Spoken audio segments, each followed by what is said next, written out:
Hey,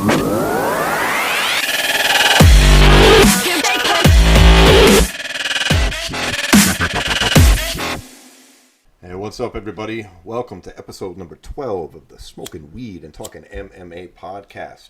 We are coming to you live from the fight capital of the world, Las Vegas. My name is Jared.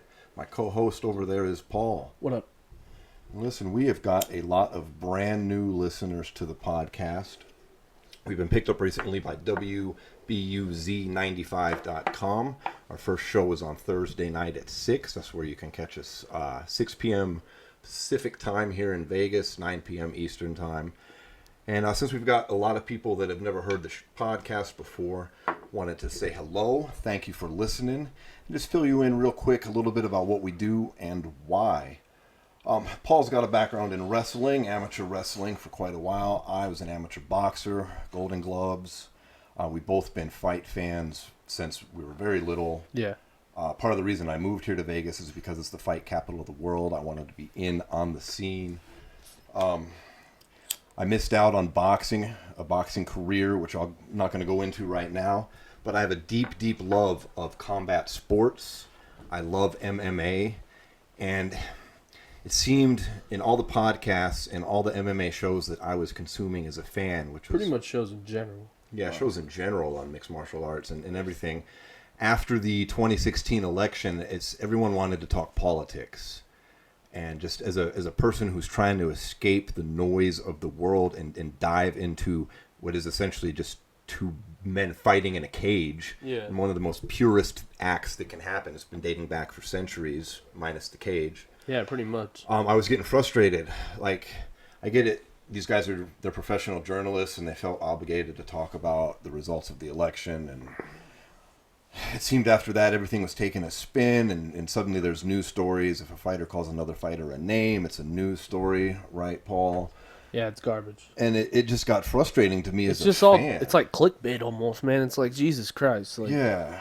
What happened to people just talking about it? This is his strength, his weaknesses. Not this is what he does when he's outside of the cage, and this is like he's a fucking this, he's a that, he's a this. It's like, shut the fuck up, man. What does he do inside the fucking cage? Right. That's Fighting is a different sport. And I mean, if you're not used to mixed martial arts, I mean, in my opinion, and I think Paul shares the same one, fighters it's different. You're not like an NBA star. There's more of an edge to it. Yeah, you're not a role model for children necessarily. You don't need to. These are men that fight in a cage for a living, something that 95% of the entire population would be terrified to do. So, for sure. I got frustrated hearing all this shit and hearing politics, and I'm trying to escape that by watching sports. That's the key. And so eventually it led to where I decided I'm going to start my own damn podcast with my good friend Paul, because I'm spending hours every day consuming MMA anyways. We talk about all that bullshit all day, every day. All the time. And I love it. Yeah, I mean, shit's great. I feel I missed out on the combat sports career due to bad choices, and so it means something to me. Like, I really watch with a passion, and in these fighters and their lives and what they sacrifice, I give a fuck about it, and I really have just a deep passion. And so we made this show and combined it with another passion, which is cannabis. Being in Las Vegas, if you're somehow unaware, cannabis is legal here in Nevada. Mm-hmm. We currently have 47 stores in the greater Las Vegas area that sell cannabis, and that's about to explode in 2019. There's been a moratorium. It's coming to a close. Yep. So that's why we started the podcast. We're not journalists. We are fans. And we're not looking to break news. We're not looking to compete with people like Luke Thomas or Ariel Helwani. And they're free to talk about. I'm not talking shit about those guys either, because they're the shows I was watching that just delve into politics all the time. And that's cool. It's their show. They've earned the right to do whatever they want. But we're just not going to talk about that shit here. Yeah. When you listen to our show, we're not going to talk about how bad it is that some fighter called someone a name. We're not going to talk about whatever. If anything, I'm going to call them some more names. Right. This is fighting. We're not here for that. We're not really. Yeah. We might get lucky and break news because we live in the fight capital of the world. Yep. We're going to be on hand, like at the big October 6th Khabib Conor fight. We will be there. We will be there before and after. We're going to try and get interviews and as much cool footage as we can. Yep. But, so we might get lucky from time to time in that regard, but that's not what we're about. We're about two fans that really love sports. We really love MMA, and we really like smoking some herb and talking about it.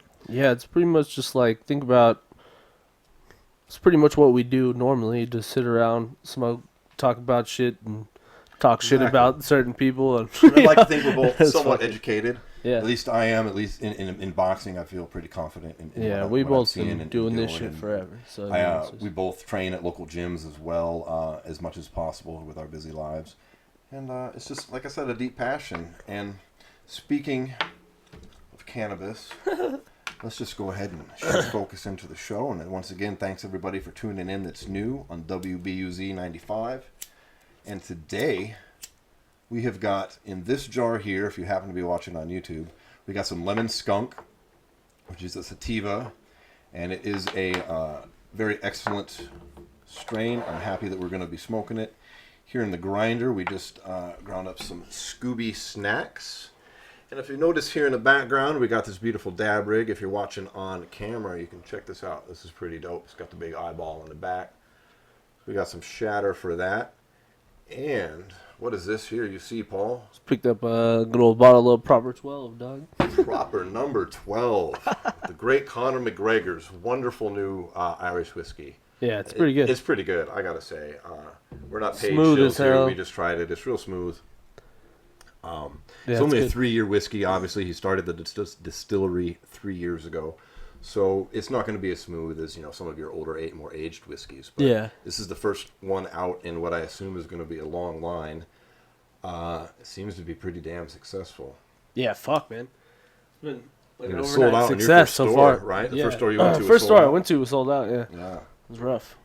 When I went, I was surprised. I was shocked, actually. He's got shelf space right in major stores. Literally right next to my thing was, when I saw it wasn't there. When it wasn't there, I was like, they probably just don't have it yet. And then I went and asked about it, and they're like, we've had people here all day. Sorry, it's been sold out. Let me go check if we have any left in the back. I was like, wow. Fuck. Conor's getting paid, and good for him, man. Yeah, fuck it. Anything, funny. I believe that fighters and people in the fight industry at all, if they can find any success outside with their name whatsoever, doesn't matter what they're doing.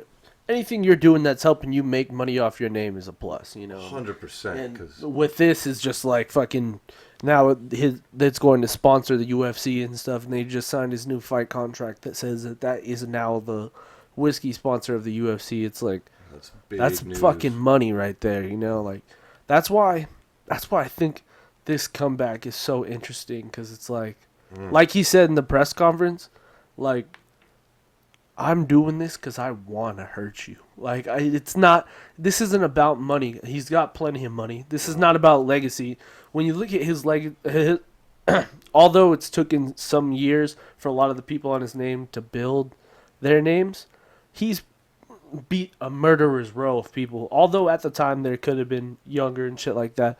If you look at his resume, he's beat some of the greatest fighters in featherweight, lightweight history, And now, for him to want to come back and do this, it's not about money anymore. It's about him just wanting to fucking it's loving it. You know what I mean? Absolutely. Like he was saying, he loves it. Like, this is him wanting to get in there and put his hands on somebody, This isn't something that he needs to do at this point for money. No. He's pretty well set He's for life set, after his Floyd Mayweather fight. And if you're new and you're not quite sure what this is that we're talking about, October 6th, Conor McGregor's comeback fight after 2 years against current lightweight champion Khabib Nurmagomedov, who is undefeated, 26-0. Yep. He is a wrestler. Conor's primarily a striker. That is the intrigue of this matchup. Yeah. Now, we're unabashed Conor fanboys here, so we come into it quite biased. We both, it's no secret, we both think Conor's going to win. We hope Conor's going to win. Yeah, definitely.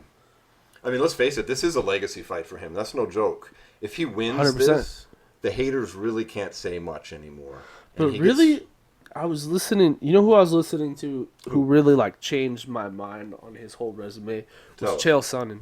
Because Chael Sonnen was talking about it. Saying good stuff lately, he was talking about it. Look at his resume and look at what they've gone on to do after they fought him. Right, which means that these are besides probably Dennis Seaver. Dennis Seaver is probably the only one who really hasn't done anything since. And Dennis Seaver was a fight he just took because he wanted to stay active. Yeah. Well, look, Diego Brandao leaves the UFC. He's a champion in another organization right now. Then you look at Max Holloway. Everyone knows who Max Holloway is. Current UFC featherweight champion, Max Holloway. Yeah. And then you got Dustin Poirier, who is number 3 or 4 ranked lightweight on a tremendous 8-1 in his last 9 since. And then obviously Dennis Seaver, who hasn't really done much, but he still beat BJ Penn. That's a big name. He still put it on his resume as well. And then obviously Chad Mendes fought for the title twice. Just came back, huge fight with Miles Jury. Shows that really nothing's changed, and he's just as good as he used to be. Then Eddie Alvarez, who was fucking Aldo as well. Don't let me forget Jose Aldo, who is we all know the greatest featherweight of all time. Yeah, Nate Diaz. They split fights, but two great fighters. And then obviously you got Eddie Alvarez, who was former champion at the time, the underground king, legend in MMA circles. A legend in the outside the UFC. Yes. It's different, because he's one of those guys who's fought in every fucking every organization you can think of. Bellator, Dream, MMA fan, you might not have heard of Eddie before the UFC, but he was a legend before he came here. They called him the Underground King for a reason. He was the man, and the hardcores like us were extremely excited when he finally came to the UFC. So and he really broke through. He's beat some serious motherfuckers to get where he's got. And when Conor handled him like a child, it was shocking. Oh God, it was. Shocking is not even that was Conor's shocking last is fight. Not even the fucking doesn't even do it justice, dude. No, watching that live was so strange because it was thought of as such a close matchup, very similar to. This is why I have a hard time with this fight. Like I've said before, I think it's going one way in extremes, one way or the other, but very similar to going into the Eddie Alvarez fight. Everyone was very curious as to what the hell was going to happen in there, because we're looking at fights where man, Eddie Alvarez just KO'd RDA. Wrestling was going to be too much for him. He just KO'd RDA. He beat Anthony Pettis. Mm-hmm. He beat Gilbert Melendez. He put together a pretty fucking solid resume before he got that title. On top of an outstanding resume he had coming into the UFC. Yeah. So when you look at that and you look at what Conor did on that night, what the fuck? It's one of the greatest performances in the UFC of all time. Talk about stepping up when the fucking lights are bright. Behind his back. I love those iconic photos they have. I have one where Conor's got the hands behind his back, and you can see Eddie's from behind him, and you can see Eddie in front of him with just this kind of dazed look because Conor had been hitting him so damn hard. Yeah. God bless him. We love Eddie Alvarez too. But man, Conor put a whooping on him. But that's what intrigues me about this matchup, because Khabib can't go in there and fucking think he's gonna stand up with this guy at all. We were re-watching Al Iaquinta versus Khabib as well, and if you're new, Al Iaquinta was the number 10 ranked fighter who Khabib fought in his last fight to earn. Al Iaquinta was the 11th. I'm sorry, he was 11th at the time. And due to circumstances, he was gifted a title shot after the UFC stripped both Conor McGregor, the rightful champion, Tony Ferguson, the interim champion. And then Max Holloway, who was supposed to step in for Tony Ferguson, missed weight. It was just a strange week overall, shouldn't have been for a belt. Because remember, it was Tony tore his LCL in a press conference. Max comes back.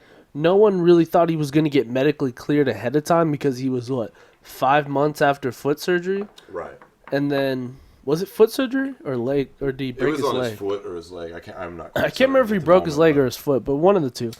And it was one of those situations where he had tweeted out, "Yeah, I'm down. Let's do this." And it got a solid hype train around it. And then once the UFC did it, it was all right, now get down to 155. You haven't trained in 5 months. He was walking around 185, and he had 6 days to make it.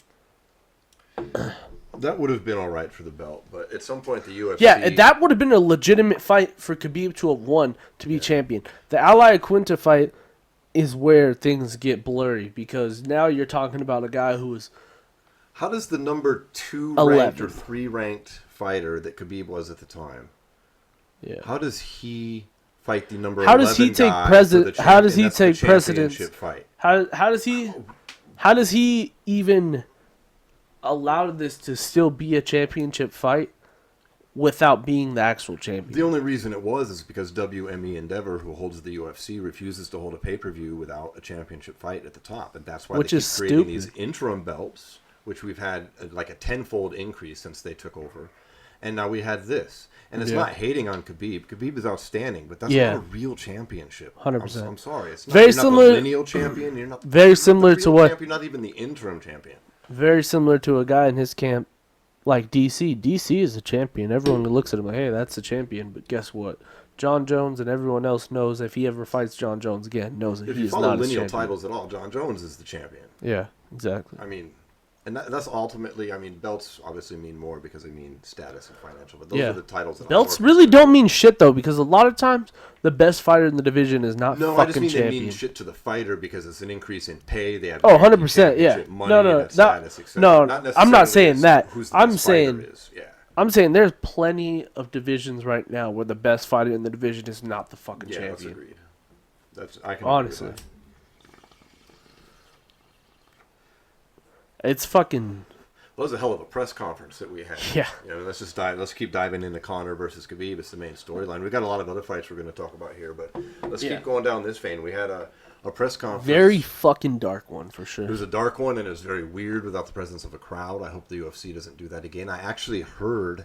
The one in Vegas is open to the public. I don't know how substantiated this is, Paul, and I don't know if you know this, but I heard that was a request by Khabib's team not to have the media there. Oh, really? Yeah, because you know that feeds Conor. Yeah, it's true. Conor in the crowd are 1-1. They gel. I mean, that's what he said it the first thing out of his mouth. Where the fuck is the fan? Yeah. Like, so it was weird, but I thought Conor did You see that little smirk Khabib had on his face, too, when Conor said that? Yeah. He was like... But still, that was a fucking dark one, man. Holy shit. There's a lot of talk of dictators and human rights and some religion thrown in there, and definitely being funded by criminal organizations. But the weird thing is it's all true, and like it wasn't bastard children, exaggerations, fucking like, child support payments, and Jesus Christ, man, that was something. Well, I don't putting think people 6 feet deep. I don't think there's going to be another press conference. No, there is. I don't think in Las Vegas. Here with both of them. Las Vegas, both of them open to the public. Oh, well, we got to be there. Yeah. We'll be there. I didn't know that had been announced yet. Yeah, Dana said it right after the fight, after the presser. That. Well, that's good news then, because we'll be right up on top of that. 100%. Here's the deal, though, is this fight has become bigger in a personal standpoint than it was supposed to be, you know? Yeah, with the whole but there's a lot of legitimate lines that both of them have crossed, though. Legitimate lines. Like Khabib and the Artem thing. Everyone wants to talk about, oh, Conor, he's got this gang mentality. Someone shows up, smacks his friend, and bringing all the homies. No, I don't know why Khabib gets a pass on that, because Khabib only slapped Artem Lobov over the political views inside of a foreign country. Well, let's recap it if people are unaware. Like, it was before an event here in Vegas, wasn't it? No, it was in Brooklyn. Vegas. It was in Brooklyn. I mean, yeah, Brooklyn, Vegas. Yeah. In the hotel after they were doing press conferences. And Khabib and his team, it was about 12 guys, there's video of it, surrounded Artem Lobov, one of Conor's his best friend and his close training We're going to jump him until fucking all the cameras started pulling out. And Khabib then slapped Artem. Like they were all like trying, like wrestling him, kind of like pushing him around and shit. Yeah, a whole group of them. There was like 12 of them. 12 of his little Dagestani Khabib ends up smacking him. Khabib smacks him on camera, says a bunch of shit to him in Russian. Some kind of political stuff. Video comes out. Conor hears about it. Hops on a plane. With about 12 of his homies. Yeah. Finds Khabib. Goes there. And then that's the only thing I found strange. The dolly through the bus, etc. Well, that fucking line, dude. When Conor said, I smacked my hands on the bus to show you I had no weapons. You're lucky you didn't get off the bus, because neither of us would be here right now. You'd be in a box 6 foot deep, and I'd be in a cell. I was like, oh my god, dude. Fuck. If you pay attention to like press conferences. Yeah. Like, Conor did a masterful job of staying on point. The point was, you didn't get off the bus. You're a pussy. It turned. It was fun. It was fun. It was funny how it turned. And he kept because I thought it was funny how it turned because like his accent. He was kind of playing the joke on his accent too, because it kind of sounds like when I was sit on bus. It sounded like he was like, I shit on bus. Yeah. The car's like, yeah, you shit on bus. You shit. It was like, oh god damn, dude, he played on him hella dirty. And then when he started speaking to him in Gaelic and fucking talking, like telling me, can I shit on the bus? Then it was about 2/3 through the press conference, Conor drops the political. Yeah. And and then goes, are you dissing Vladimir Putin? And he got, it was strange. Khabib's whole like mentality on the question kind of changed. He goes, are you disrespecting your president? Are you disrespecting your president? He looks at him. He's like, no. I would never do that. You know, like, and if people are unaware, Khabib has a pretty close association with some notorious figures over there in Dagestani. Like, there's a guy currently in prison for the rest of his life. For the rest of his life, who was literally funding their entire camp, funneling money in, created their camp, was all money embezzled. It was all money embezzled from the Russian government, and he was using Khabib's camp to laundry the money. He's also gone and trained with a very notorious dictator over there who's terrible in his human rights abuses. They routinely murder gay people. It's terrible. And that's all the politics we're going to talk, but that's just true. And we're talking. Well, no, this all ties into the story because it's not even a view of anything. Because no, this is fact. This is all just public knowledge. Yeah, this is public knowledge. And then also the reason this whole question came up is because during the World Cup, Conor McGregor and Khabib Nurmagomedov, before the fight was announced, right after the bus thing happened, it was, I want to say, like a month, 2 months after. Yeah, with the short time after. It was a World Cup final, so both get invited to the game. Except Conor Conor was a guest of Vladimir Putin, and then when Khabib was asked to come up and take a picture with the president, he declined. Exactly. And that's where like a lot of like that's kind of like the stance that he has to take. He's not actually Russian, he's Dagestani, which is different. He gets labeled Russian, but he's actually, technically not. Yeah, true. But the thing is too, like, there's a lot of politics. It's not even political though. It's more of like Conor knows that they're on a like level playing field physically, so now he's like, but you don't have a strong enough mind like I do. Like you can't take all these shots in public and still come out and perform. And I think that's where he has the edge in this fight, because Khabib, although he always, I'm gonna maul him, I'm gonna change his face, I'm gonna do this, I'm gonna do that.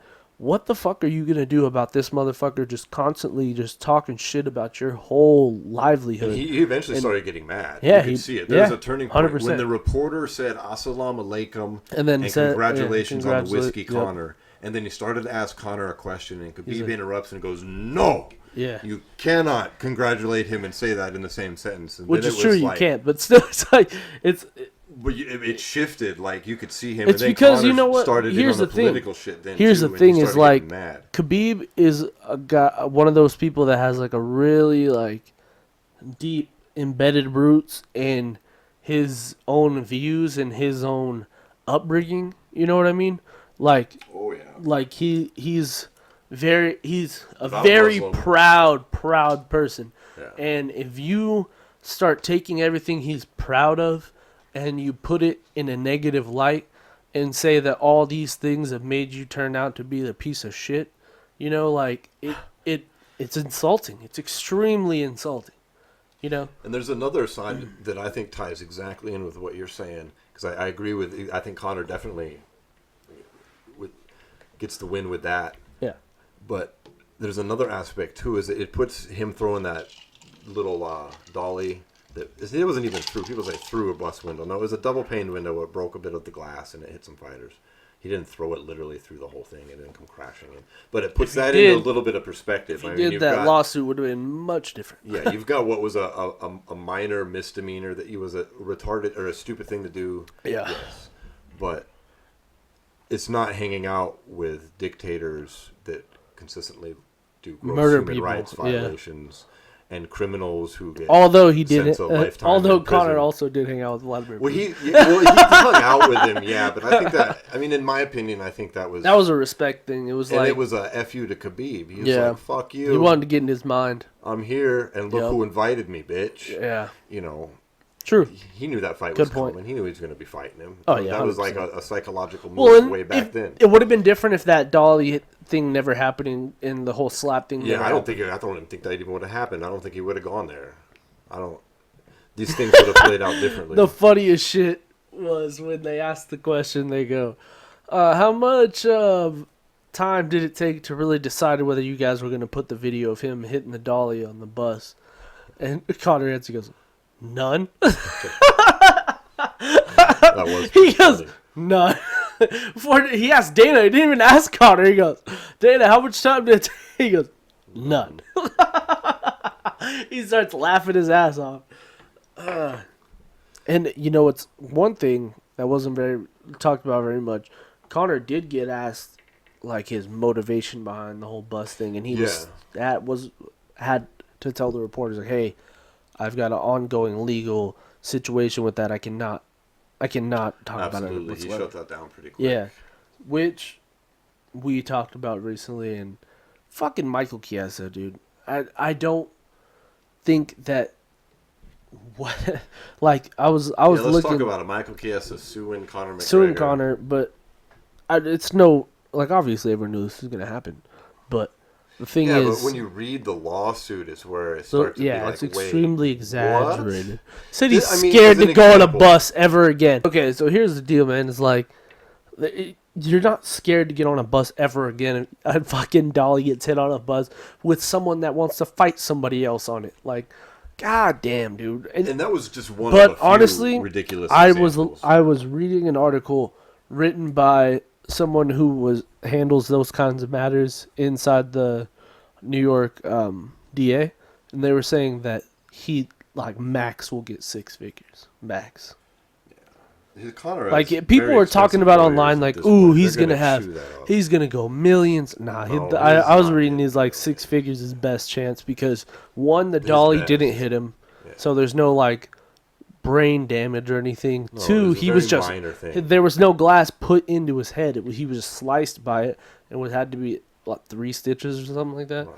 So what the biggest thing that probably Conor's gonna have to pay is his weigh-in, his fight, win bonus, and possibly you could get him for possible fight of the night. Like money wise, I'm talking. Obviously, you can't sue someone. Hey, I could have been fight of the night. I agree. And I mean, I don't know what goes on in Conor's mind, but I would have liked to have seen Conor make that offer before it came to this. Be like, hey, I'll pay your win bonus. I'll pay your fucking shit, and I'll pay your medical. Sorry about that, dude. Yeah, but is that he did make him miss his fight? Here's the deal, though. You know, this scared to ride a bus. You cost me a world title. Yeah, he says he cost him a world title. No way. One, you had you missed weight by 4 pounds in your comeback fight, you piece of shit. But he promptly lost. Yeah, there was no way you were coming in at 155 flat. No fucking way. No fucking way.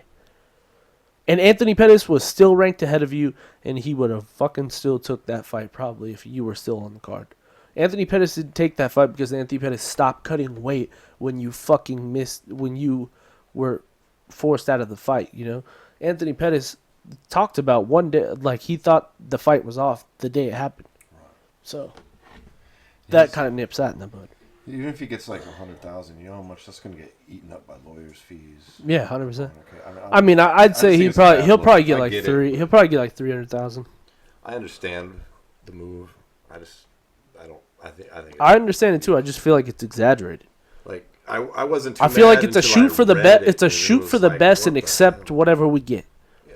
You know, that's what it is. It's a tell the judge, oh, all this happened, and they'd be like, okay, well, then it's gonna be 300,000. Hey, how about this? I'll give you 20. I'll give you 200,000. He'll be like, all right, I'll take that. You know what I mean? Like, it's one of those situations. It'll end in a settlement. It won't be anything. It's not going to amount to much. So, in other news, well, we both think that let's finish with Conor Khabib with the fight prediction. Yeah. You know what I mean? Fuck it. The fight's coming up October 6th, main event. I think Conor's gonna sleep him. I think Khabib. When you rewatch Conor TKO fight, round 2. He's so sloppy. Yeah. He's so sloppy. Conor TKO round 2. That's me. I think it's going to be similar to the Alvarez fight, where people think it's going to be this thing, and then it turns out to be something else totally. And yeah. Like, oh, very well could be. I didn't know that. Mm-hmm. And then the talk will shift to like, what's never next? as good as we thought he was. You know what I mean? Well, there's always those types of fans. These are always interesting fights because if you win it, they shoot you into superstardom, and if you lose it, you almost take a step back. Right here for him. Dude, well, very similar to like Francis and Ngannou Stipe. Everyone was talking about, damn, if Francis connects once, Stipe's done. Yeah, but Conor's more talented than Francis. No, that's not what I'm saying. What I'm saying is you got a guy like Khabib where everyone's talking about, man, his wrestling will beat anybody on planet Earth. But then you have Conor who has beat the who's who of that every division. We don't know how good Conor McGregor is. It's see, I don't think we haven't seen it. We don't know. Think so. We haven't. What of his wrestling have you seen? The little snippets of his jiu-jitsu we've seen he's pulled some very high level moves a couple times. He did one in the Diaz fight. He's done some things that would hint at he's actually pretty talented, but we don't know. With Khabib, we kind of know what he's got. Yeah, but here's what people don't realize too. His skill set. He's used a lot of his wrestling and jiu-jitsu a lot outside of the UFC and earlier in his UFC career. Although once he got big, his hands really started to stick out and like really started to like make everyone be like, "Holy shit, this guy's got fucking power." Earlier in his career, so very similar to when he fought. Like the fucking people just use the Mendez one, but Mendez he had a torn MCL. He had a torn MCL, and he's evolved. And then, like he's look at it this way. Dylan Dennis. Yeah, and on top of all this time with his wrestling's the only reason he beat Max Holloway. Hell of a black belt. Yeah. His wrestling's the only reason he beat Max Holloway. His wrestling's a big reason why he's beat. And he did that with people younger. Torn ACL. Exactly. Like, I think. So I think people are going to be surprised. We just don't know. Here's Conor's problem. Conor's not a bad wrestler. Conor's a bad grappler on the ground. That's what it is. Conor's not very good off his back, but Conor's not easy to take down. I think he could have evolved. Oh no, 100% he could have evolved. But what I'm saying, based on what we've seen, people keep talking about his wrestling. I don't think his wrestling is the problem. I think his jiu-jitsu is the problem. His wrestling, from what we have seen, is pretty solid. He's stuffed quite a few takedowns from some pretty large opponents, like in the wrestling world at least. Chad Mendes, people talk shit about that Chad Mendes fight. Chad Mendes is probably, I mean, maybe not MMA wrestling-wise, but Khabib and Chad Mendes would probably be a solid like collegiate wrestling match because Chad Mendes is a explosive, extremely talented wrestler who is wrestling on high levels his entire life and does not necessarily get very much credit for it. A lot of those guys in Team Alpha Male are all former D1 wrestlers, and they all continue to wrestle amongst each other, so their wrestling is still on a big level. Khabib is on the same thing. He is from literally probably the biggest hotbed of wrestling in the world, and he's constantly wrestling with high-level athletes, so that's why his wrestling is at a high level. It's not necessarily that because he's like got a good top game, so his grappling and things, because wrestling in Russia is much different. Like in America, it's much more on the feet. It's a lot more style. It's a lot more different than American style. American style wrestling is a lot more explosion and a lot more like technique, footwork, and control. Russian wrestling is a lot more about strength and control. Everything is a lot more simplified and just done at an extremely, extremely high level. Where American wrestlers, like, when you look at all the best wrestlers in America, Jordan Burroughs, everybody, honestly. Mm-hmm. I mean, Jordan Burroughs is probably, I'm just using Jordan Burroughs because he's the best example. Absolutely. Jordan Burroughs probably has the best explosive power double in the world, hands down. His double is at such a high level that it changed his wrestling from going through college to like the world stage. Because in college he was he had a couple flaws like his first few years, but then his like junior, senior year when he really started getting in there with like world team members and training at that level, and his explosion is so ridiculous that like that's how American wrestlers wrestle. That's how at a high level people wrestle with extreme explosion and constant movement. Right. But when in Russia, it's more about controlling the match using physical wrestling. So like it's different. People keep comparing this to the Chad Mendes fight. How do you?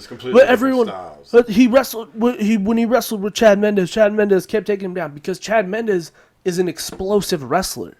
Khabib is a mauling kind of wrestler. Khabib is going to try to walk him down, control him, and wrestle him to the ground. Khabib is not going to try to walk him down, get close enough, and shoot a power double, which is what Chad Mendes did during that fight. Correct me if I'm wrong here, but from what I see, it seems Khabib likes to go for a single leg, even from far out. 100%. He's willing to get tagged coming in close, but it usually fails, that first one, but he uses it to kind of push him up against the fence. That's wrestling, though. Wrestles, that's wrestling. Right? Because he chain wrestles into another takedown. There's something to be said about reshots in wrestling, because that's what I'm saying, a lot of people honestly shoot that first shot just to get your reaction going and open that other side and then taking that reshot. Takes down up against the fence. 100%. Yep. It's like and that's how he's trained to wrestle his whole life, because that's kind of how they wrestle out there. Is like it's more, everything is so controlled, you know? Everything just has, like, you go from one move to the next, to the next, to the next, where in America it's a lot of setups. It's a lot of, here, I'm going to go set up, and then the window opens, I quick explosion through the person, and then obviously he's more of like, you know, wear you down and then take you down, which is extremely effective. Don't get me wrong. People at at every high level from everywhere wrestle like that. I'm just saying, like, I hate this comparison that keeps getting brought up in mainstream media. There's Chad Mendes versus Khabib's wrestling, because there's two complete different things, and I think Khabib's style of wrestling is kind of, I don't want to say it's a weakness of his against Conor McGregor. That's but what I'm saying is, I was going to say his greatest strength is going to wind up being a weakness against Conor, because can he take those 2-3 shots trying to come in with that? I don't want to say it's a weakness, because if he does get in there, it's going to change the whole fight. But his tempo is more of what is his weakness, because he's not going to go in there. He's not going to, like I said, he's not going to walk him down and shoot a blast double. He's going to ally a Quinta either. He's going to push him up on the cage, and he's going to, you know, shoot that fake single and then switch out and then take him down and work into half guard and kind of work from there. That's look a little like Ronda Rousey versus Holly Holm too. You never know, because Conor can fucking move. Yeah, Conor moves in different ways that fighters aren't aware of. My question is, why is everyone keeps talking about Khabib's wrestling, but why is no one talking about what is Khabib doing to handle with Conor's striking? They seem to just think he has an iron chin and he's going to take it. No, everyone keeps talking about who's Conor even bringing in. Who's he bringing in for his wrestling? Who the fuck is Khabib bringing in for his striking? Right. Because he better fucking get somebody, because I guarantee you he goes out there like the dumbass zombie fucking striking he's been doing against Russian allied Quinta. Olympic wrestler in. Like, Khabib got all mad at the guy. Yeah. I was reading who gives I can't remember his name. But I can't remember who it was. Yeah, I know who you're talking about. Like, they were trying to say he wasn't. I heard that argument from somebody too, but he actually has if you fucking do. It doesn't even fucking matter though, because obviously he's going to bring in people. Who the fuck is Khabib bringing in? Why is nobody talking about that? Why has no one asked the fucking question? Who are you bringing in to handle Conor on the feet? Who's over there at AKA that he's sparring with? This somewhat. I think the only person would probably be Luke Rockhold, and he's not even training there full time anymore. I mean, Conor's 5'9". Luke Rockhold's fucking 6'2". Yeah. You know. But I'm saying, like, stylistically wise and his length is probably the only person in that gym that is not being brought in that could probably emulate Conor. I realize Conor can't exactly emulate Khabib either, but he can bring in sambo specialists and train with him. That's not very true. Yeah, exactly. There's plenty of people who are sambo fighters that could do it. I hadn't even thought about that. I haven't seen who's he brought in. Who? You know, everyone talks about, like, oh, Khabib's just this fucking killer. He's Khabib's this fucking killer. Even fucking Tyron Woodley, who is what? He's defended his title 4 times now, 5 times. 4-time defending. He still even fucking brought in a new boxing coach to fight against Darren Till because he knows there's a different level of striking outside of what you're used to. And every time there's any kind of discipline in fighting that you think you are inadequate to another person at, you need to bring someone in as well. Because same thing with Darren Till. Darren Till probably brought in someone just for wrestling for Tyron Woodley as well. You know, I don't know. It's strange that nobody's asking Khabib these questions. Like he's just because he's 26-0 doesn't mean shit, dude. There's plenty of people that look at his fucking record. Fought any high level competition in the UFC. Nobody is RDA, the only one, and it was a split decision. And it was before RDA's before he caught his before streak, he really before he got off the drugs. Well, yeah. Right after he got off the drugs. Yeah. So it's like, it's strange because I feel like so much questions are being brought up about Conor, and I don't think enough are being brought up about Khabib. Who the fuck is helping you make weight this time? I want to know that as well because I know I know for a fact. Brought that up too. I know for a fact you fired George Lockhart because he also. Lockhart's with Conor right now. Yeah. Then also I know for a fact you fired George Lockhart because before you were gonna fight Max, you fired George Lockhart because he was a Max trainer as well. Really stupid. Lockhart's the best in the business. If you're listening and you don't know, George Lockhart's the best nutritionist, weight cutting specialist. A lot of these guys to make weight, they bring in special chefs and dietitians to help them make weight and eat the right foods. And George Lockhart's one of the best. One of the best. Him and Dolce are the 2 guys that seem to be the top ones that people go to. Yeah, they're almost like employed by the UFC by how many fighters they deal with. Yeah, pretty much. But yeah, so those are my questions. Who is he bringing in for his nutrition? Who's he bringing in for his striking? And, why has this narrative been written about this guy? Just because he's gone through a good amount of fighters doesn't mean he's untouchable. He has plenty of fights in the UFC where he was supposed to fight high-level fighters. Things happen, people back out, and he ended up fighting subpar fighters or who were making their UFC debut and were ready to fight anybody as a short-term fight. Absolutely. Who's the highest-ranked fighter he fought was RDA, probably. And RDA. Edson Barboza, actually. Well, Edson Barboza, yeah. I mean, look, I love Edson Barboza. That was such a mismatch, though. That was a total mismatch. Complete mismatch. And I don't think Edson Barboza's high ranking was really earned. And I'm not trying to knock That's what I was going to say. He was too highly That's ranked, exactly what I was going to say, too. I don't even know if Edson Barboza's on that level anymore because then we saw him go out and fight Kevin Lee and lay the same egg, Right, exactly. So who knows what level that guy's fighting at anymore. And his wrestling literally is... Michael Johnson, same fucking thing. Michael Johnson, after he fought Khabib, has not done shit. No. He's won one of his last 4? If he had a little more power, could have knocked out Khabib. Michael Johnson doesn't... I mean, there's a reason his record is what it is. Well, and Michael Johnson's the reason he lost that fight. Michael Johnson took it to the ground. And Khabib, everyone keeps talking about how he mauled Michael Johnson, but guess what, guys?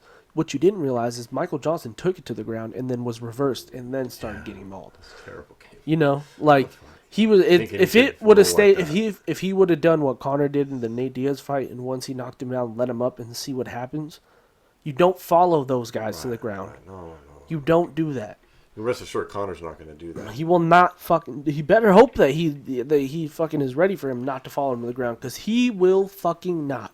He will flip you. He will flip you up. He'll be like, "Get up, bitch." He knocked Diaz down multiple times and didn't follow him to the ground. And when he did, what happened? Diaz choked him out. Right, and he knows he's been there. He said that. You don't go to the ground with those kind of guys. You don't go to the ground with guys like Diaz. You don't go to the ground with guys like Khabib. Just don't do it. What do most fighters? Like Khabib was trying to clown on him for having losses, but if you're a smart fighter, this isn't boxing. It's not a devastating thing to beat. No one expects you to go undefeated. Like you learn. And I wonder where his head's at. That if he does get defeated, where will he go from here? Man, I don't know. He's putting a lot on that, man. He's putting a lot on that 26-0. A lot of shit into that. Like, I'm undefeated. You will not beat me. Like, we're both picking Conor, and I think it's more than just because we're Conor fans and we're hoping he wins. But think about what happens if he does, man. If he wins this, GSP. Oh man. I was just telling my brother earlier today, if he wins this fight, I'd like to see Conor fight GSP in Croke Park, and that will fucking sell out. They're gonna try for that quick.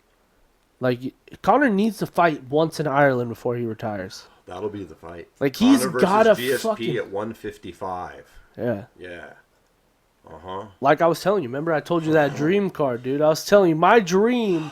My dream is for GSP and Conor McGregor to fight in the co-main event be Darren Till versus Robert Whittaker, and it be in Ireland, and that motherfucker will sell out inside 10 seconds. If you don't know who GSP is, if you're a new listener, that's George St. Pierre, the greatest welterweight, 170 of all time. Arguably the greatest fighter of all time. Arguably the greatest fighter, period, of all time, who is definitely losing weight right now. Why else is he hanging out in the sauna, looking skinny? Dude's like looking skinnier than I've ever seen him. Why nobody goes into it? He might be walking around at like 170 right now. He spent his life going into saunas under the most uncomfortable circumstances, period. He's not doing it for fun. He's probably doing a test cut, man. Mm-hmm. It's George. He's smart. Well, think about it this way. He did the same thing before he fought Michael Bisping. He did a test blow up, and he did a test camp with Freddie Roach. And he's had that colitis problem in his stomach now, which has caused him to lose weight. But watch, he's the type of smart guy that'll simply use that to his advantage. I 100%. Need to lose weight. Yep. I happen to have a stomach illness that's going to cause me to shed fucking pounds. Mm-hmm. And as far as I know, he's over that now. But yeah, that's my dream card, bro. Dream card. George St. Pierre. Conor McGregor. Croke Park, Ireland. And the co-main event being fucking Darren Till versus Robert Whittaker. Two other huge stars from that side of obviously. Yeah. He's from Australia. It's not that close, but England and fucking Ireland will fucking that bitch will sell out. And get Bisping to come out of a retirement fight for some fun. Yeah, fight Anderson again. Fight Anderson or re-sign old Vitor. Yeah, some like Vitor's back on the TRT. He won't come back. Oh, dude, he looks like he's getting ready to go. He's going to hit Risen. Him and Paul Harris have been kicking it lately. Did you see he came in at 218 pounds for that fight to his 185? Mm-hmm. Wow. I knew when they showed that picture, like he can't possibly make 185. He looks like I thought he's fighting heavyweight. He looks like the Incredible Hulk. Isn't he fighting heavyweight? He was fighting at that jiu-jitsu match at 185. Oh wow, what? Yeah. He came in at 218. I thought he's fighting. Isn't he still fighting though over in Japan? I don't know what he's doing after that fight. I could have swore I heard he was fighting at heavyweight. He's something though. But yeah, he's fucking looking crazy. Well, that's our picks for Conor. Yeah. We're gonna be on scene for this fight.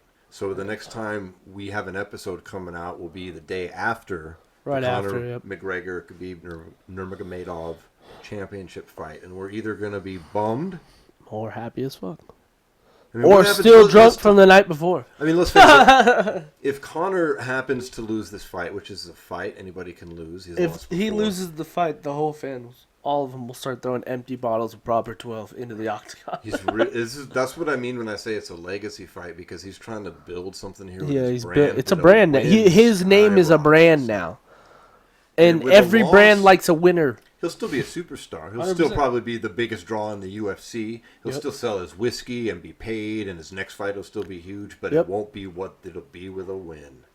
With a win, in MMA world at least, maybe it won't cross over to the mainstream, but there's the haters that say that his wrestling sucks, he hasn't beaten anybody, any legit, blah, blah, blah. All these ridiculous all the bullshit. Arguments. They're just, and we're not going to shoot them all down, but they're bullshit.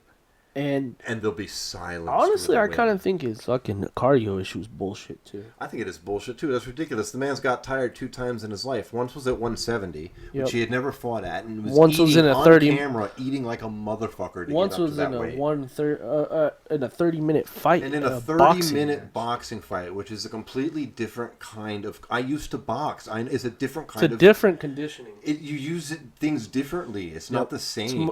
You don't throw punches the same when you don't box for a living. No, and it tires you in a different way. And he went 30 minutes. The longest UFC fight period is 25 minutes. Which also, I'd think in the other way, that a boxer wouldn't be able to survive a 25 Yeah, it's a different set. Even if you could somehow survive the onslaught, it would be a different muscle group. And it's like running. It's like running. It's like running. If you're someone who runs, the 100 meters, you're going to be different than someone who runs 2 miles. Yeah, like the marathon runner versus the sprint runner. It's different. It's different. You're both running. You breathe different. But it's not the same. You run different. You things are different. Everything is different. Example. Yeah. Everything is different. That's a real good example, dude.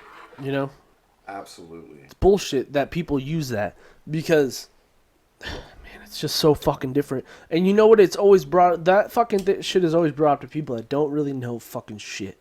Like, right, they're like, they don't know shit, but he's gonna get tired. No, he's not, dude. Because and then also, like the 2 times that people, because everyone likes to point to the two Diaz fights. One was 5 fucking rounds. Anybody's getting tired in 5 fucking rounds. The first one, he got tired. He moved up to 170 and he in 2 weeks. gassed a bit in the third, and then had a comeback in the fourth. I like how nobody fucking talks about when that Nate Diaz fight 2 happened. That nobody fucking cared about when RDA backed out. RDA catches 0 flack for ruining probably one of the biggest unification bouts in UFC history.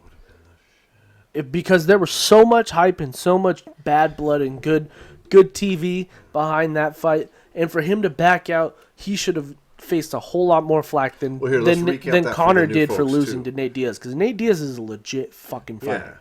Yeah, a little bit of history there if you're unaware. Conor had just beaten Jose Aldo and was the featherweight champion, and then was scheduled to fight the current lightweight champion, who is Rafael dos Anjos. Fight camp started. Rafael pulls out, was it 6 or 7 days before, 12 days, 9 days, something in this range before the fight. Conor says, whatever, I'll fight whoever you put in front of me. They wind up doing Nate Diaz at 170 pounds. Well, here's the thing, though. Nate Diaz was on vacation, and Nate Diaz said that Nate Diaz wanted to go at 175, and Conor, this was supposed to be at 155, and Conor's like, I'll fight you at 160. He said, I can't make it. I heard it, too. I can't make it, and then he was, all right, then we'll fight at 170. I'd love to hear from Nate. If Nate ever were to happen to be listening to this show, he's my second favorite fighter. It is possible to be both a Conor fan and a Diaz fan. I fucking love the Diaz. That's a fucking great matchup, man. It's That's fucking why I want crazy. Conor to win, because that sets that up. That sets a third one. I want Nate to kick Dustin Poirier's ass really dominantly, and then fucking Conor to win, and then it sets up this epic battle. What's bigger though? What's bigger? So dope, man. What's bigger? No, I think the GSP fight happens. I'm saying what's bigger in your mind, Diaz 3 or GSP Conor? Because I think if Conor loses his Khabib fight, he could still get Diaz 3. Yeah, Diaz is still there even if he loses. Because I think that's such a great grudge match that, like, if the unthinkable were to happen, if Dustin Poirier were to win and Nate Diaz were to lose, and Conor were Conor were to lose, they could both still square up and have a 100%. Monster fight, and 100%. Still sell. Probably be the highest selling pay-per-view in UFC history. I want them both to win. I love both those dudes. I really want to see that fight. This is what they should do. Here's my next one. But them coming off wins. Here's my next idea here. Imagine he beats GSP and then fights Diaz. We're getting the gears moving here. Here's what we're going to do. All right? So, Conor McGregor, Nate Diaz are both going to win. And then DC is going to beat Brock Lesnar, and Jon Jones is going to beat Alexander Gustafson. And then it will be the biggest card in UFC history in March. It'll be Conor and Nate 3 with Jon Jones DC 3 as a co-main event. Biggest card ever, hands down, right there. Oh, man, that would be awesome. And then DC retires no matter what happens. So think about that. It blew your fucking mind, didn't it? I like it too, but UFC 300, the 3. That would be sick. Let's talk about the co-main real quick. We got a great co-main fight too. And that this is also a great backup if something happens and Khabib doesn't make weight. Really? Tony Ferguson, the current, in my mind, interim champion. Yeah. I think he has a legitimate belt. I don't give a fuck what against the UFC former wants champion. To talk about stripping shit. A lot of champions former champions on this card. Yeah, against the former champ Anthony Pettis, who's on a bit of a comeback now. Is he? So put one together or 2 together?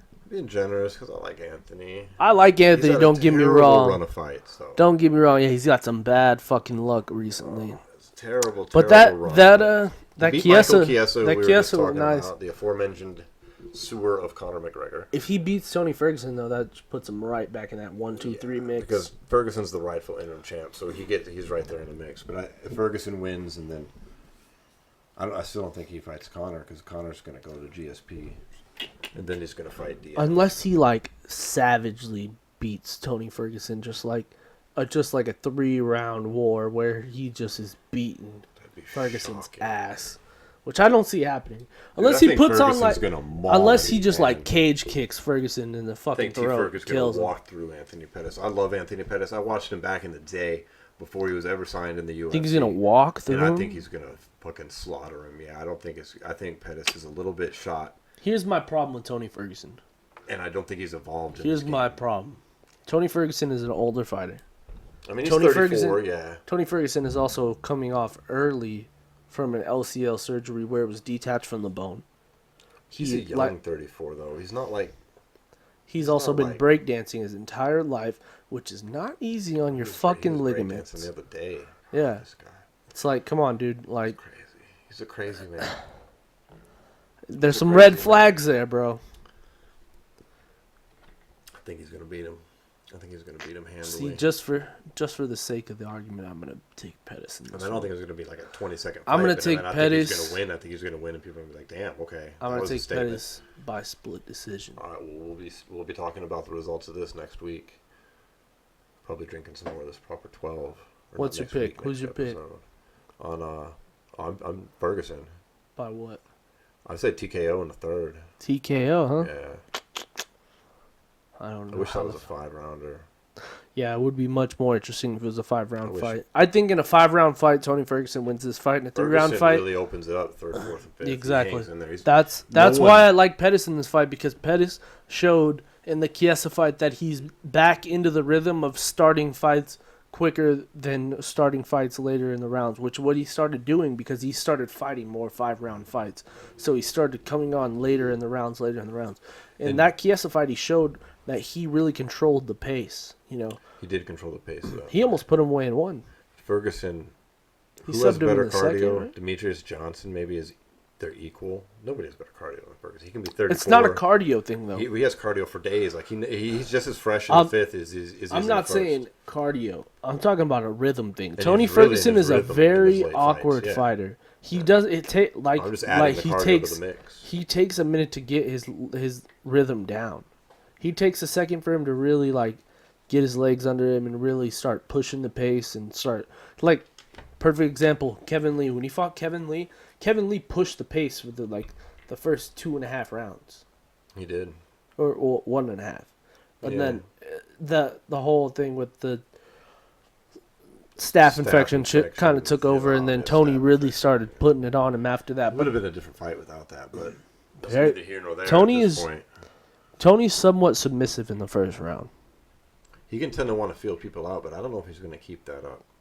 From what Eddie Bravo has been saying, Ferguson's really renewed. He's actually quit drinking. Not that he was a heavy drinker before, but he's quit drinking. Mm-hmm. He's gone vegetarian or vegan, completely renewed focus from his already fanatical focus before. Mm-hmm. Bravo said he's never seen him like this before, which is another reason I'm leaning.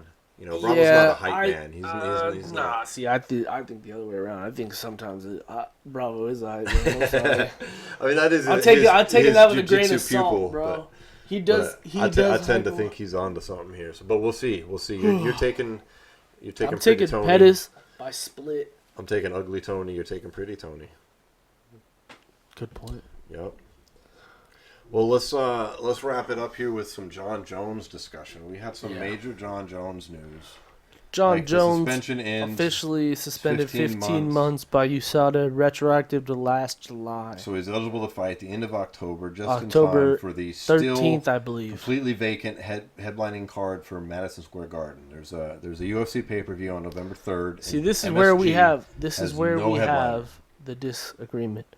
I think that he's going to fight Alexander Gustovson at 231 in Toronto to pick things up off where they left things back in Toronto as the first fight, and then fight again in Toronto at 31. And the disagreement, and it gives him another month to really get in his back in shape. And the disagreement would be that I think he's going to be fighting Alexander Gustafsson, but at MSG headlining in his home state. Now the question is it for an interim light heavyweight championship? That is also what I think is going to happen. I think DC, so too. They're going to put a time clock and then eventually strip him. I don't think he's going to get stripped. Here's what I think is going to happen. So we both think it's going to be an interim title fight. We both think it's Gustovson. You just think it's 231. I think it's 230. Just because I think it, although 230 would be nice because it's in Jon's hometown and it's MSG and it's this and it's that. There's something to be said about a double championship card in the bad blood between Gustafson and Jones. Isn't that like bad? You know what I mean? It's like Gustafson has a lot of nice things to say about Jones. So why not? He's the GOAT. Yeah, true. But why not pick things up right where you left them off in Toronto in front of the fucking... That crowd was rocking the first fight. Yeah, and that Toronto crowd is a real fucking good crowd every time. It was up until was it their last event there? There was... but wasn't there quite a few pullouts? Dana was pissed after the last Yeah, there's quite a full of pullouts. Yeah, the card did undergo some changes, but Dana was not happy with the event nor the crowd and said something to that effect. Isn't it crazy how somehow, some way, fucking our boy fucking Max Holloway always ends up fighting in Toronto? Yeah. Didn't he fight Aldo twice in Toronto? I do believe. They need to put this. What's up with Hawaii? Bellator's going to Hawaii. Yep. I think that's part of why it got stopped. I think Bellator set something up before the UFC could, so they set Could that. Be. You know, they took the dates possibly. You know, because the UFC has a couple of cards coming up that are in like weird, obscure places. Let's swing this back to the MSG card here. My question in response to your argument would be then twofold, but it's the same thing. Why is there no main event 6 weeks out for the Madison Square Garden card, and who could it possibly be now that Tyrone Woodley is injured, having surgery on his hand, and can't fight Colby? Because that was the main thing. I was like, well, they might put that in, but now there's nothing. All the other champions are used up. WME has proven we need these championship fights at top. They created the bullshit Khabib title for it. Want to know? You tell me. Going to be a champ fight, and it's going to be TJ Dillashaw versus Henry Cejudo at MSG. See, I love that fight. I don't think it's going to happen on short notice. But here's why I think that. I'm down. It's not like I'm going to be mad. That's great. Here's my thing. I don't think it's going to happen. I think it's Jon Jones. I think it's going to be TJ Dillashaw, Henry Cejudo, because TJ Dillashaw. Can Cejudo make weight on that notice? It's going to be at 35. Weight? At 35? 35. For TJ's belt, or are they going to do... For TJ's belt. For TJ's belt because of the short amount of time. This is going to be the UFC. That's the only way it can happen. This is going to be... Yeah. This is all going to depend on how much belief TJ has in himself. You know? Because... He's got a ton of it. He said he's willing to fight him at 35, but then also Henry said he's willing to fight him at 25. So this is going to see who's really got the most belief in them. Who's really got the dog in them to be like, come get my shit, see what happens. We've discussed this fight before, and I'm all for it. And I'm even for it now because Demetrius Johnson is hurt. Yeah. He's injured. He's got multiple injuries. He's out for several months, and he can't get that rematch that he rightfully deserves. So they might as well do some shit as long as when he comes back, he gets his instant You know what I think they were kind of banking on possibly that didn't materialize? I think they were banking on that Yoel and fucking... Yeah, we do. Yoel. That Yoel and what the fuck's his name? And I was thinking they would possibly make that for an interim title. The Costa, yeah. Costa fight with Yoel Romero. Mm-hmm. Yeah, he didn't seem to want none of that. Dude, that dude's Instagram is terrible. I can't stand it. Costa? Yeah, he's intense. It's really weird. He's like workout videos. He thinks he's like a model or something. It's bizarre. He probably is, dude. He could be. But it's a very interesting Instagram if you're into that type of thing. But that's my prediction, and we're going to find out shortly because they don't have much time. Should be sometime this week. By the time our next episode rolls around, we're going to have a lot of questions answered, including this one. So, either way, Gustovson versus Jon Jones for the interim title. It's going to happen. It's a great fight. whether it be now or a few weeks after. Whether it be 230, 231, or in January, it's going to happen. I'll tell you the fight that I don't think is going to happen, and we'll start to wrap it up on these next few. Jon Jones. That DC versus Brock Lesnar. I don't think it's going down. Oh, I was going to say Jon Jones, DC 3. I don't think that's happening. I think DC's had enough. DC, you think DC's going to risk his champ status on a third fucking loss? Who's he going to fight? Or you think he just walks away? He's going to fight Stipe. Think so? Or he walks away. But I don't think the Lesnar fight's going to... I just don't think it's going to come to fruition. I don't think it's going to go through. Or... if you're Brock Lesnar, who would you rather fight, DC or Jon Jones? Jon Jones is a much... DC may be champ, but... Most of us know that he wasn't the real light heavyweight champ. Yeah. I mean, I'm not trying to shit on the guy, but let's get honest here. My point being... you get your ass kicked, and then they're like, oh, here, you can have your belt back. Yeah. You get the fuck out of here. You're not the champ. So my point being, if you're Brock Lesnar, you go through your whole, get all your shit together, and then you wait for Jon Jones. And then you let DC retire or fight That's a much more likely scenario. I agree with that totally. Brock Lesnar wants the biggest fight possible, and DC may be but he ain't the biggest fight. Everybody knows the biggest fight is the dude who kicked his ass twice. That's the biggest fight, and who's coming back. Yep. Who's a name. Who's the second biggest draw in the UFC. DC's pay-per-view event, Stipe did shit.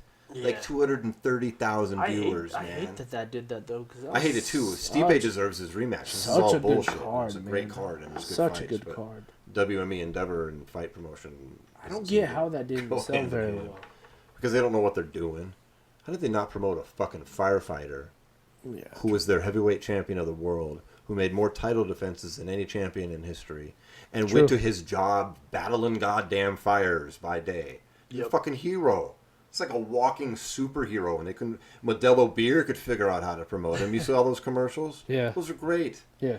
They're still on. They just take the championship part out. Yeah, I know. It's sad. Sad, but... It's sad to watch. The UFC couldn't do that? I don't get it. It's bizarre. 100%, but at any rate, that's what we think is going to happen. We're going to have a lot of answers by the next episode, man. I think so, because there's still a lot of questions as what's going to go on for the rest of the year. Yeah, another big one that we got announced was Joanna versus Valentina Shevchenko at 231. See, for the 125, 231 could become a super card with Jon Jones, Gustovson on it. It could. Because then you got Jon Jones, Gustovson, then you got Max Holloway versus Brian Ortega, and then you have Joanna versus Valentina Shevchenko. Oh, that's a juicy card. It's a fucking card right there. And you get 3 champions to fight then, so then they'll probably, all 3 of them, be available again in January, February to fight.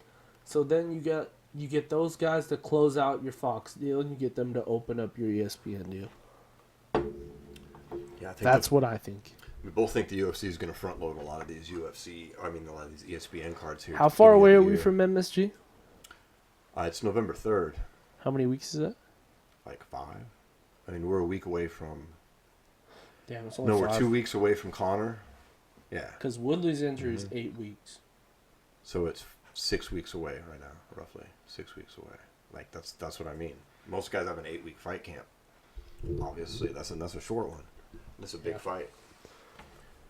It should be interesting. Either way, as fans, though, we win. Whatever it's going to be, we get Jon Jones versus Gustovson is a very likely fight that we're getting here in the future. And that's exciting. 100%. We got a massive card coming up. And we haven't even really touched on the fact that we got Rory McDonald fighting Gegard Mousasi in Bellator. Yeah, that's a big one. The and Aaron Pico's on that card as well. Title. And we've got Aaron Pico is fighting on that card again. We've got the Bellator... Diego Lima versus Andre Koreshkov. Yeah, the Bellator welterweight tournament kicking off with the aforementioned fight you just said. Yep. That's some great fights, too, that we get to talk about. Hell yeah. There's a lot of things that are going to happen in the next 2 weeks. As MMA fans, you guys there's a lot going on. Got to be ready for our next episode after this. Things are going to be a real. We got some interviews scheduled too coming up. We've been working behind the scenes on securing some interviews and getting some folks coming on, and that's an exciting part of the show that we're going to be happy to start showcasing here. Stick with very soon. So yeah. And thanks for listening, everybody. I think that's going to wrap up our show today. And we want to give a special shout out to everybody listening, whether it's on iTunes, whether you're watching video on YouTube, if you're listening on WBUZ.com via the Orange Radio app. However you're checking us out. Thank you. Absolutely. We're on Instagram, SWAT MMA Podcast. You can find all the links at SWATMMA.com. Yep. And we're going to get back to smoking some of this fine Las Vegas weed. Yep. Like, comment, follow, do all that bullshit, Absolutely. We're going to finish this proper 12 here. Yeah, fuck. Shit's about to get real proper in this bitch. Hopefully next time you see us, we'll be toasting this proper 12 to the rightful champion, regaining his belt, Conor McGregor, right? Hell yeah. All right. Cheers, brother. Peace out, everybody.